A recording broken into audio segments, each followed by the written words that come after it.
Mais vous voulez qu'on vote, vous voulez qu'on déterre les cadavres de... Mais allez manger vos morts, bande d'ordures.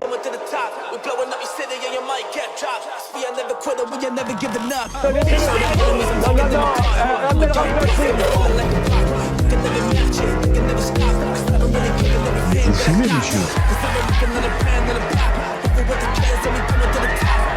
Le football, il lâche. Oui. Peut-être. Ouais, c'est Laurent de la Mousse, bienvenue aujourd'hui pour une nouvelle vidéo. Messieurs, dames, c'est la première vidéo de la semaine, une nouvelle semaine qui commence. J'espère qu'elle va être cool. D'ailleurs, moi, ce week-end, je suis à Paris. S'il y a des gens un petit peu dans le coin, n'hésitez pas à m'envoyer un message. Avant de partir pour cette nouvelle vidéo, c'est le moment de soutenir la chaîne et moi-même en mettant votre plus gros pouce bleu, votre meilleur commentaire. N'oubliez pas de s'abonner et d'activer la cloche pour ne pas rater les prochaines vidéos. On fait de même sur la chaîne principale, la chaîne Mousse. On me rejoint sur Instagram, sur TikTok, sur Twitch pour ne pas rater les lives du dimanche soir à 21h30. On va chercher à boire à manger, on se met à l'aise. Et moi, je m'occupe du reste. On le sait, messieurs, dames, c'est un petit peu tendax en ce moment pour Patrick Bruel, Patoche, qui est accusé d'agression sexuelle par plusieurs femmes. Il était à l'Isle-sur-la-Sorgue, où des féministes ont manifesté contre lui. Là, on est à une trentaine de plaignantes. Le dernier article de vos confrères Mediapart nous a horrifiés. Patrick, t'es foutu, les féministes sont dans la rue.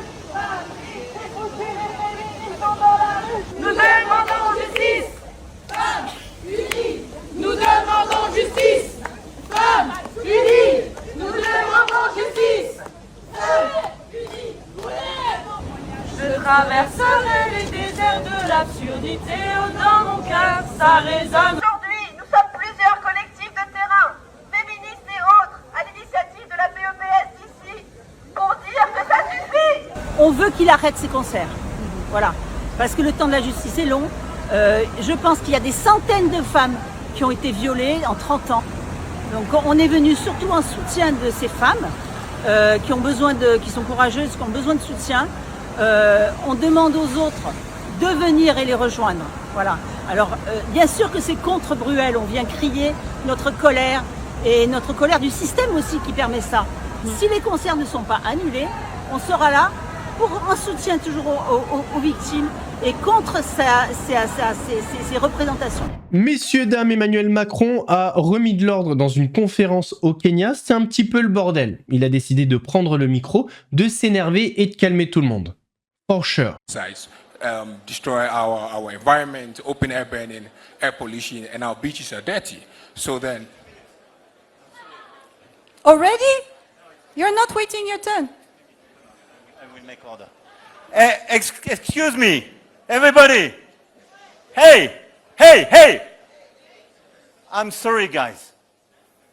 But it's impossible to speak about culture, to have people like that super inspired coming here, making a speech with such a noise. So this is a total lack of respect.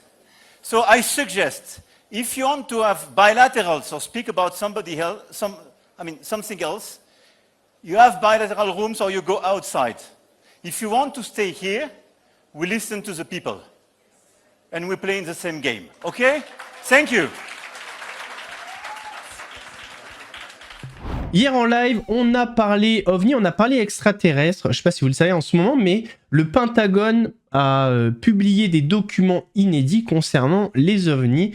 Je vous laisse regarder un petit peu. Que contiennent les documents inédits sur les ovnis publiés par le Pentagone. Le ministère de la Défense américain a annoncé vendredi 8 mai avoir publié une première salve de documents sur les ovnis qui étaient jusque-là classés secret défense afin que les Américains se fassent leur propre avis. Donald Trump, fasciné par les ovnis, avait annoncé en février qu'il comptait ordonner aux agences fédérales d'identifier et de publier les dossiers sur les extraterrestres et les ovnis compte tenu du grand intérêt suscité par ces sujets. Au total, plus de 160 documents ont été publiés, notamment un rapport datant de 1947 sur des disques volants, mais aussi un dossier résumant les déclarations de 7 employés du gouvernement ayant signalé séparément plusieurs phénomènes anormaux non identifiés aux États-Unis en 2023. Le ministre de la Défense, Pete Hegseth, explique que ces documents sont le résultat d'un travail mené par la Maison-Blanche, le bureau du directeur des renseignements intérieurs, le ministère de l'Énergie, la NASA et le FBI, et que le site du ministère de la Défense sera régulièrement alimenté de nouveaux documents. Des experts l'expert appelle toutefois à la prudence, soulignant que des observations peuvent être mal interprétées.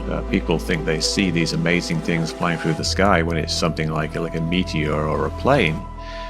So what we need is actual good video to corroborate these eyewitness accounts, and that's something we just simply don't have here. We have very bad video, and we have eyewitness accounts which sound really interesting, but really cannot be verified. On a parlé d'Aquababe la dernière fois, on va encore parler d'Aquababe. En ce moment, il touche plus le sol, quoi. Vraiment, il est en lévitation, littéralement. On l'a vu parler du Real Madrid, ensuite il a parlé de l'Olympique de Marseille.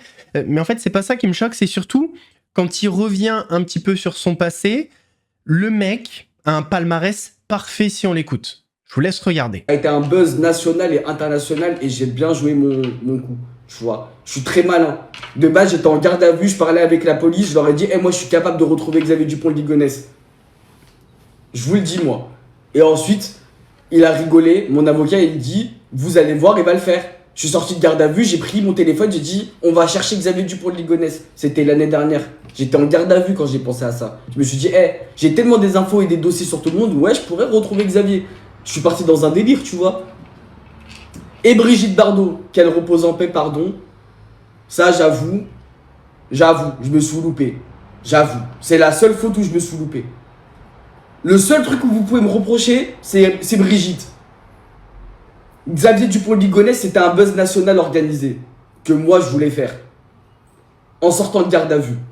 Donc, vous pouvez attraper ma veste concernant Brigitte Bardot, mais Xavier Dupont de Ligonnès, je vous autorise pas, les gars, parce que c'est moi-même qui ai voulu faire ça. C'est moi-même qui ai fait croire que. C'est moi-même qui, vas-y, je me suis joué inspecteur gadget, je suis parti jusqu'à chez Morandini, j'ai dit ouais, si le parquet et le procureur de la République il est pas content et le magistrat il est pas content, c'est la même. En mode les chippies. Parce que je voulais instaurer les chippies en mode on est des chippies.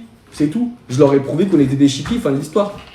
Et oui, si vraiment il est pas mort, la vis, on est capable de le retrouver. C'est qui lui pour qu'on le retrouve pas, avis de ma mère? Je parle français moi. C'est qui la vis pour qu'on le retrouve pas? S'il est vraiment pas mort. Vous croyez que c'est qui la vis? On parle honnête. Pas très honnête, il y a quand même eu l'affaire Antoine Griezmann où il s'est trompé. Puis maintenant, Xavier Dupont de Ligonnès, c'était juste du buzz. Il voulait pas, et il peut le retrouver quand il veut. Ben voyons. Dans l'avion de Jordan Deluxe, il y avait un invité connu dans le monde de la natation, c'est Philippe Lucas, ancien entraîneur de Laure Manodou.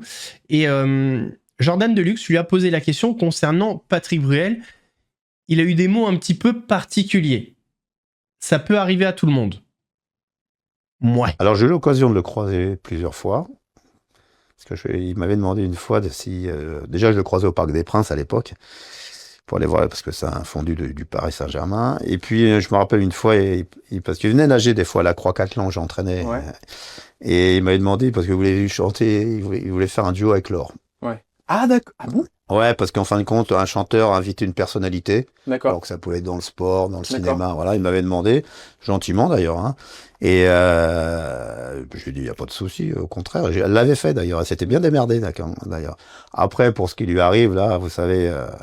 c'est délicat ces choses-là parce que il faut pas juger les gens. Voilà. Ça peut arriver à tout le monde. Moi, j'ai pas d'avis là-dessus dans le sens où il faut vraiment connaître le fond du problème. Ouais.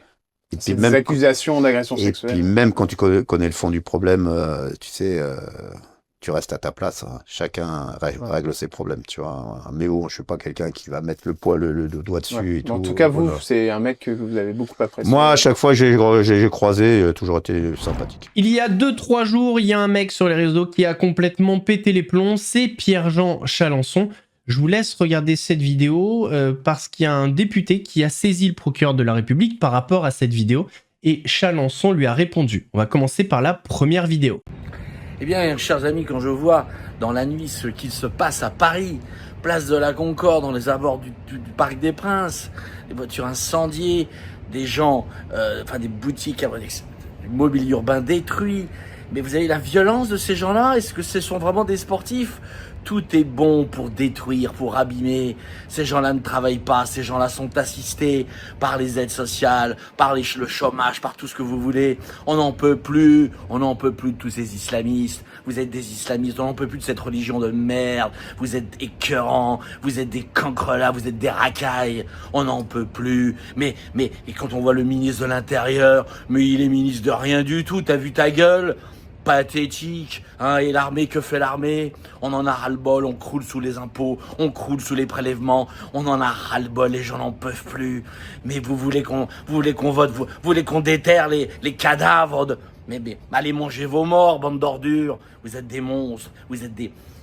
Et on appelle ça du foot, hein, voir des débiles. Il y en a pas un qui est du Paris Saint-Germain. Je voudrais bien savoir les joueurs du Paris Saint-Germain, hein, et le Qatar, hein.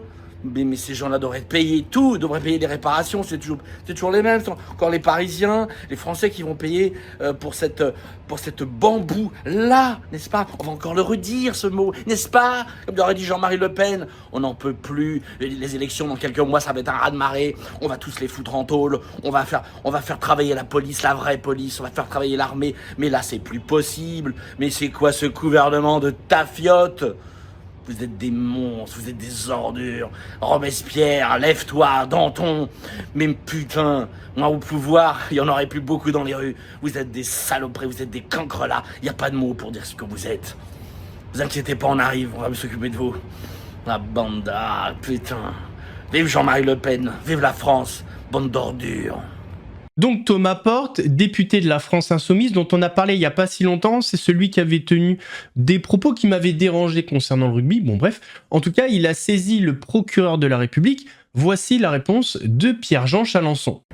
Mon cher Thomas Porte, ce petit message d'Asie qui t'est destiné. C'est vrai, quand on te regarde, bien coiffé, petites lunettes, petit costume, t'as très fils à papa, hein, le gendre idéal, mais t'es un peu comme le Canada Dry, toi. Hein, tout est faux, en fait. T'as l'air d'être un bon Français, un bon catholique, un bon député, mais tout est faux, t'es du Canada Dry, quoi. Tout est faux chez toi, en fait, tu devrais être Angela-Bas, avoir une barbe de 10 jours, bouffer halal. C'est pathétique, c'est pathétique. Est-ce que c'est moi qui assassine des petites vieilles, qui agresse des vieux, des gamins? Est-ce que c'est moi qui brûle des maisons, qui brûle des voitures, qui détruit du mobilier urbain? Est-ce que c'est moi qui... Moi, je suis simplement un Français, un patriote. Un homme qui aime l'histoire et qui en a marre de voir son pays se faire détruire, défoncer. C'est tout, mon ami, c'est tout. Par contre, je serais très, très heureux de te rencontrer. Organisons un déjeuner, viens, je t'invite. Tu dois pas inviter grand monde, puisque de toute façon, l'argent que tu as, c'est l'argent du contribuable qu'on te donne. C'est même une honte que ton parti soit encore accepté à l'Assemblée nationale. Mais vas-y, je t'invite. On va se voir, on va rigoler un petit peu entre toi et moi, mon grand. En plus, c'était pas mal physiquement, t'aurais pu me plaire. Hein. On aurait pu se faire une petite soirée un soir, avec un peu de poppers. Non, mais franchement, incitation au meurtre. Mais franchement, ce que j'ai dit, non, mais va te faire soigner, mon ami, ok? Mais c'est assez. Mais j'ai vraiment hâte de te voir. T'inquiète, on peut bien s'occuper de ton cas aussi. À toi, je vais te dire, on va bien rigoler. Ah ouais, en plus t'es un peu mon style. Je pense que ouais, ça va être très sympa. Je te souhaite un bon week-end, ma grande. Bisous. À bientôt. Ouh. Ah, qu'est-ce qu'il y a comme... J'ai dit au Belle Boulogne, je m'éclate là-bas. Tu devrais y aller, c'est super cool. S'il y a bien un truc qui me dérange, c'est quand il parle de la vie privée des gens. Par exemple, vous avez dit qu'il y a quelques jours, il avait partagé une photo du mariage d'un influenceur qui s'appelle Hashmi. Bon, bah là, il vient de déballer sa vie privée sur les réseaux en parlant de tromperie, etc. Je vous laisse voir la vidéo. Et c'est vraiment le truc qui m'énerve le plus chez Aquababe. Donc, du coup, Hashmi, il s'est marié avec une femme que je connais très bien. Ok? Sauf qu'en parallèle, il sortait depuis 2019 avec une autre meuf. D'accord? Donc, toi, tu te maries avec une meuf que tu connais depuis des années, sauf qu'en parallèle, t'es en flirt et en couple avec une autre meuf. Donc, double relation. Et un mois avant le mariage, tu l'avais quand même vu, la fameuse, pour au final ensuite, plus de nouvelles, zéro nouvelle, et tu t'es marié.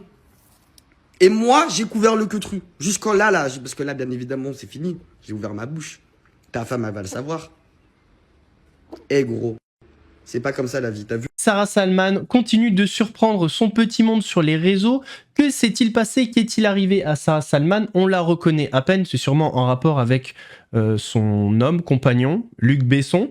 Voici ce qu'elle a dit concernant les personnes qui bénéficient ou pas du RSA. J'ai vu sur France Info qu'une personne sur 3 qui est éligible au revenu de solidarité active, donc au RSA, n'en faisait pas la demande. Alors déjà, je me dis, j'ai tenu des propos qui étaient inacceptables sur les assistés, et en fait, ceux où on se dit, oui, ils sont gavés d'aide et tout, et ben en fait, ceux qui sont le plus dans le besoin ne demandent même pas les aides auxquelles ils ont droit. Déjà, ça interroge, et j'ai regardé les raisons. Bah, en fait, il y a des gens qui ne sont même pas informés qu'ils ont le droit, donc ça, il y a un manque d'information, et c'est à nous de dire aux gens que ça existe, qu'ils peuvent faire les demandes. Et pour faire les demandes, en fait, il y a une complexité administrative. Alors, la paperasse, moi, c'est pas du tout mon truc, et je comprends que les gens, ça soit pas non plus leur truc, et que c'est tellement mal foutu qu'on comprend rien et que ça décourage les gens. Ça, je veux bien le croire, faudrait simplifier un peu tout ça. Et ensuite, la troisième raison, c'est la crainte d'être stigmatisé. Ça veut dire que les gens, et ça je l'avais déjà vu dans le film avec François Ruffin, c'est que les gens ont honte de recevoir des aides et certains préfèrent même renoncer pour pas être jugés. Donc là, je me dis, c'est aussi à cause de gens comme moi qui ont tenu des mauvais discours qu'on en est là. Messieurs, dames, on l'a peut-être un petit peu oublié, mais il n'y a pas longtemps, Loana nous a quittés. Malgré cela, son entourage, certains de ses amis continuent de se déchirer. Loana qui nous manque. Loana qui nous manque. Non mais c'est vrai. Et là, encore, les proches qui se déchirent après son décès encore. Ouais, c'est très triste. Alors, il y a deux amis proches de Loana, Eril Preyer, le chanteur qu'on a reçu, et Laurent Amar, que nous avons reçu également, qui se déchirent. Donc en fait, Eril Preyer, lui, il est fou de rage contre Laurent Amar. Alors, il explique... Je lui ai demandé, donc à Laurent Amar, de veiller sur elle à ma place. Je lui ai fait confiance. C'était une responsabilité très lourde. Ma seule faute est de m'être reposé sur lui. Et il dit qu'il lui en veut énormément de ne pas avoir appelé les secours, de ne pas avoir forcé la porte alors que Titi, le chien de Loana, aboyait. Vous vous souvenez, il reproche à Laurent Amar et également à la maman de Loana, Violette, d'être arrivée, d'avoir toqué et d'être reparti. Donc il est fou de rage avec ça. Mais nos infos, Cyril, c'est qu'il y a une première plainte de Laurent Amar qui ne veut plus entendre ça.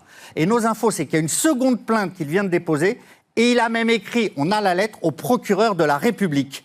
Donc c'est la lettre de Laurent Amar qu'il vient d'écrire. Madame, monsieur le procureur, j'ai l'honneur de vous informer des faits suivants. Une relation, un ex-ami ne cesse de me harceler, de me tourmenter dans l'affaire du décès de Madame Loana Petrucciani. Il déblatère sur moi via Instagram, donc il a fait des captures d'écran, des copies des messages qui sont extrêmement agressifs. Et Laurent Amar nous dit... Depuis le décès, une exclue, depuis le décès de mon amie Loana, j'essaie tant bien que mal de reprendre le dessus, c'est très difficile. En cause, la pression médiatique, les haters qui se déchaînent contre moi, et surtout l'acharnement obscène d'Eril Preyer. Donc entre eux, rien ne va plus. Et il explique qu'en fait, selon lui, Eril Preyer ne voulait plus voir Loana, ne l'a plus revue depuis bien avant sa mort. Toujours avec le même prétexte, sa maman malade, mais il faisait des concerts, il participait à des soirées, il paradait comme à Cannes, mais il n'avait plus le temps de voir Loana depuis 1 an. Qu'est-ce que c'est que ça? Donc voilà, les deux amis de Loana se déchirent, Cyril, et c'est très triste. Messieurs, dames, on va terminer par Hakim Benotman. Le Parisien a révélé hier, bon je le savais depuis un moment, qu'une plainte contre X a été déposée par le collectif AVI. Voici l'article, je ne vais pas quand même payer un article au Parisien, je l'avais en format PDF. Le collectif me l'a envoyé. Une plainte contre X déposée pour escroquerie, tromperie et abus de confiance par 50 membres de son club d'investissement. L'homme d'affaires de 42 ans, les plaignants ont investi environ 400 000 € dans la structure. Très belle photo. La justice doit désormais déterminer quelle suite donner à cette affaire. Une plainte contre X pour escroquerie, tromperie et abus de confiance a été déposée le 13 avril auprès du tribunal judiciaire de Paris par une cinquantaine de personnes qui s'estiment victimes de l'homme d'affaires Hakim Benotman. Non, ça doit être un complot, je pense. Ces plaignants reprochent au fondateur d'avoir abusé de leur confiance via son club d'investissement. Immatriculé au Royaume-Uni, moyennant un droit d'entrée de plusieurs milliers d'euros, les membres peuvent ensuite accéder à des investissements privilégiés dans des sociétés à fort potentiel, et bénéficier du réseau de l'entrepreneur de 42 ans. Autant vous dire, bénéficier de rien. S'ils ont consenti à engager les fonds, Les nouveaux inscrits ont rapidement été déçus du résultat, à en croire la plainte. Ils dénoncent l'absence de documents comptables et juridiques, des projets peu clairs, réseaux et sessions de coaching loin des promesses, modules vidéo très classiques. Ils se tournent aujourd'hui vers la justice dans le but de savoir ce qu'il est advenu des sommes qu'ils ont versées dans le cadre de leur inscription. Selon monsieur Benotman, ne me dit rien, il y a un complot. Il y aurait un complot généralisé. Voilà, le monde entier est contre Hakim Benotman, des membres de son club, de ses anciens collaborateurs, du collectif AVI, des vidéastes dont je fais partie, des journalistes qui enquêtent sur lui. Nous laissons à chacun le soin d'examiner la crédibilité de la thèse de cet homme condamné par 2 fois des interdictions de gestion, déclare le collectif auprès du Parisien. D'ailleurs, il est également en faillite personnelle en France. Ça la fout un petit peu mal pour un multimillionnaire. C'est peut-être le seul multimillionnaire en France en faillite. Bon bref, faillite personnelle. L'association déplore le fait que l'homme continue de faire la publicité de son storytelling mensonger. Nous appelons donc les membres qui s'estiment lésés à prendre contact avec nous. La plainte est élargie à tous les chefs d'infraction que l'enquête pourrait révéler face aux soupçons qui pèsent contre ce business club qui promet des mises en relation et l'accès privilégié à des investissements lucratifs. Cette procédure devant la justice aspire également à faire toute la lumière sur le fonctionnement de la structure. Et là, effectivement, il y a des nouvelles places qui s'ouvrent le 18 mai pour le lancement de la 2e année. Nous ouvrirons 1000 places, pas une de plus. T'inquiète, de toute façon, je pense pas qu'il y ait 1000 personnes qui vont aller là-dedans. En ambitionnant de faire de sa structure le meilleur business club francophone, toujours plus. Chaque membre ayant rejoint le club a bénéficié d'un accompagnement d'intervenants, de contenu, de live et d'opportunités de réseautage correspondant aux prestations proposées, maintient l'homme d'affaires. Nous avons toujours répondu présent à toute sollicitation ou convocation officielle et continuerons naturellement à coopérer pleinement avec les autorités compétentes, nous précise-t-il. C'est bizarre qu'un homme d'affaires réponde soi-même et que ce soit pas ses avocats. Bon bref, affaire à suivre. En tout cas, il peut pas dire qu'il n'y a pas de procédure à son encontre. C'est pas vrai. Et comme je vous avais dit, s'il y en a. Ses avocats disaient non, je vous avais dit plus tôt qu'il y en avait. Je vous avais dit que je disais la vérité. Messieurs, dames, on arrive à la fin de cette vidéo. J'espère qu'elle vous a plu. Si c'est le cas, votre plus gros pouce bleu, votre meilleur commentaire. On n'oublie pas de s'abonner et d'activer la cloche pour pas rater les prochaines vidéos. On fait le même sur la chaîne principale, la chaîne Mousse. On me rejoint sur Instagram, sur TikTok, sur Twitch pour pas rater les lives du dimanche soir à 21h30. Nous, on se donne rendez-vous mercredi pour une nouvelle vidéo. Et en attendant, prenez soin de vous. Laurent de la Mousse vous salue. Mousse, c'était chaud, c'était flou, mais on a mis la loupe. Les fous, les relous, ceux qui parlent beaucoup. Ici on éclaire tout, même ceux qui fait grincer les dents. Si t'as kiffé, balance un like. Abonne-toi, rejoins la clique. Active la cloche, on remet ça bientôt. Et crois-moi, la suite va faire du bruit.